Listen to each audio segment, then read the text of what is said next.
Russia-Ukraine. What to know as Russia attacks Ukraine. Russian troops have launched a three-pronged assault on Ukraine that brought explosions and fear to the capital, Kyiv, and other cities. Warsaw, Poland. Russian troops launched a broad, three-pronged assault on Ukraine that brought explosions and set off air raid sirens to the country's capital, Kyiv, and other cities, shattering any remaining hope that a military conflict would be avoided. Ukraine's leadership said at least 40 people had been killed in what it called a full-scale war, targeting the country from the east, north and south. It said Russia's intent was to destroy the state of Ukraine, a Western-looking democracy intent on escaping Moscow's orbit. As Ukrainian forces fought back and civilians piled into trains and cars to flee, NATO and European leaders rushed to respond, if not directly in Ukraine, with strong financial sanctions against Russia and moves to strengthen their own borders. Here are the things to know about the conflict over Ukraine and the security crisis in Eastern Europe. Putin makes his move. In a televised address as the attack began, Russian President Vladimir Putin said it was needed to protect civilians in eastern Ukraine, where Ukrainian forces and Russia-backed separatists have been fighting for almost 8 years. The US had predicted Putin would falsely claim that the rebel-held regions were under attack to justify an invasion. The Russian leader warned other countries that any attempt to interfere in Ukraine would lead to consequences you have never seen in history, a dark threat implying Russia was prepared to use its nuclear weapons. Putin accused the US and its allies of ignoring Russia's demands to block Ukraine from ever joining NATO and offer Moscow security guarantees. Putin said Russia does not intend to occupy Ukraine but plans to demilitarize it. He urged Ukrainian servicemen to immediately put down arms and go home. Soon after his address, explosions were heard in the cities of Kyiv, Kharkiv and Odessa. Russia's defense ministry reported hours later that the Russian military has destroyed 74 Ukrainian military facilities, including 11 air bases. Ukraine's president urges calm. Kyiv residents could be heard shouting in the streets when the first explosions sounded. Ukrainian President Volodymyr Zelensky, who had repeatedly appealed to Putin in recent days to pursue a diplomatic path instead of taking military action, issued a video statement declaring martial law. He told Ukrainians that the United States was gathering international support to respond to Russia. He urged residents to remain calm and to stay at home, and urged world leaders Thursday to provide defense assistance and help protect Ukraine's airspace. Later Thursday, Zelensky reported that Russian forces were trying to seize the Chernobyl nuclear plant. The plant was the site of the world's worst nuclear accident in April 1986, when a nuclear reactor exploded and spewed radioactive waste across Europe. The plant lies 130 kilometers, 80 miles, north of the capital of Kyiv. Our defenders are giving their lives so that the tragedy of 1986 will not be repeated, Zelensky said on Twitter. The West reacts. World leaders decried the start of an invasion that could cause massive casualties, topple Ukraine's democratically elected government and threaten the post-Cold War balance. NATO Secretary General Jens Stoltenberg called Russia's attack a brutal act of war, and said Moscow had shattered peace on the European continent. U.S. President Joe Biden said Putin has chosen a premeditated war that will bring a catastrophic loss of life and human suffering. The leaders of the Group of Seven have strongly condemned the large-scale military aggression by the Russian Federation against the territorial integrity, sovereignty and independence of Ukraine. They called on all partners and members of the international community to condemn this attack in the strongest possible terms, to stand shoulder to shoulder with Ukraine, and raise their voice against this blatant violation of the fundamental principles of international peace and security.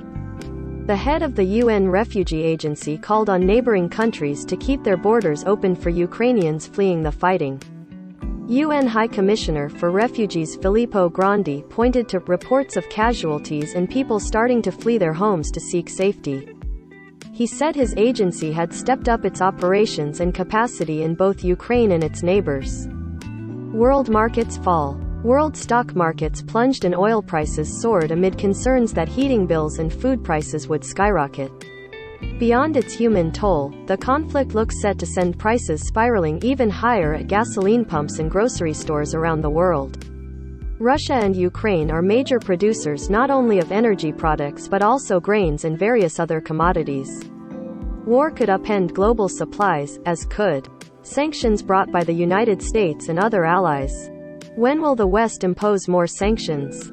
Ukraine's forces are no match for Moscow's military might, so Kyiv is counting on other countries to hit Russia hard with sanctions. President Joe Biden is expected to announce on Thursday at least some of the toughest sanctions and financial penalties that the United States can muster in.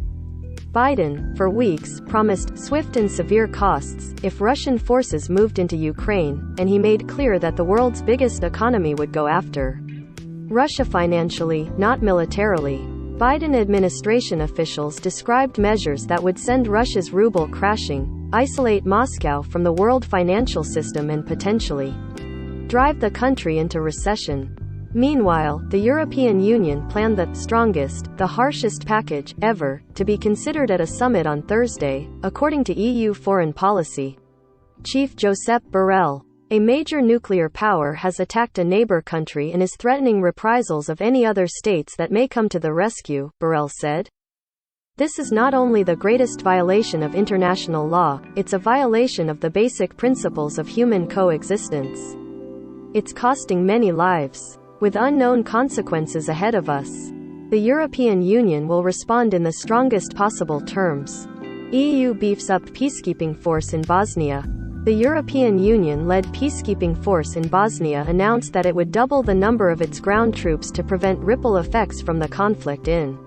The force, known as EUFOR, described the step as a precautionary move.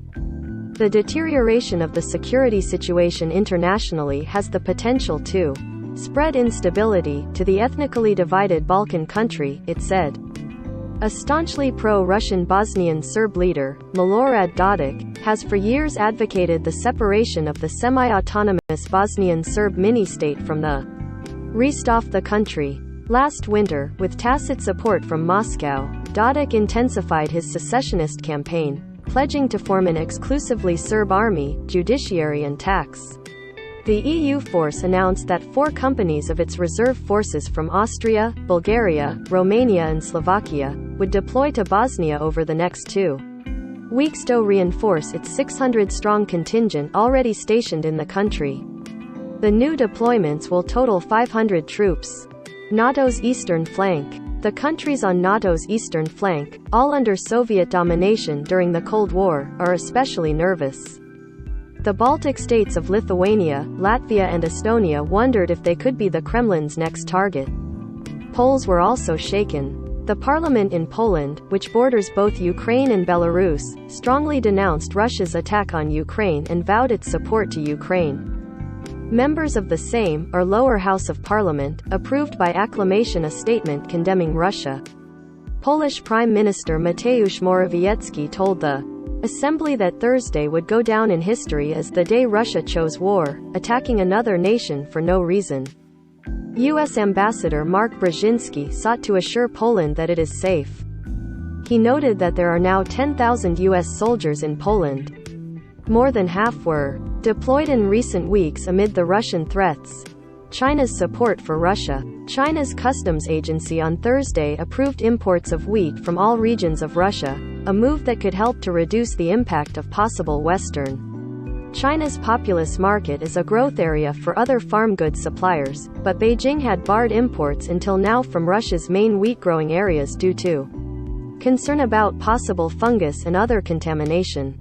Russia is one of the biggest wheat producers, but its exports would be vulnerable if its foreign markets block shipments in response to its attack on Ukraine.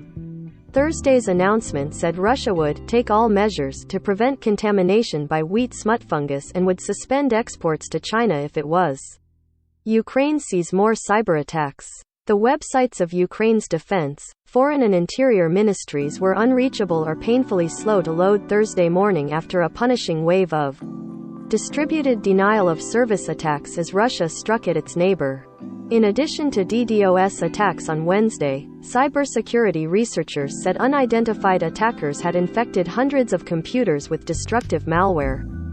so may neighboring Latvia and Lithuania.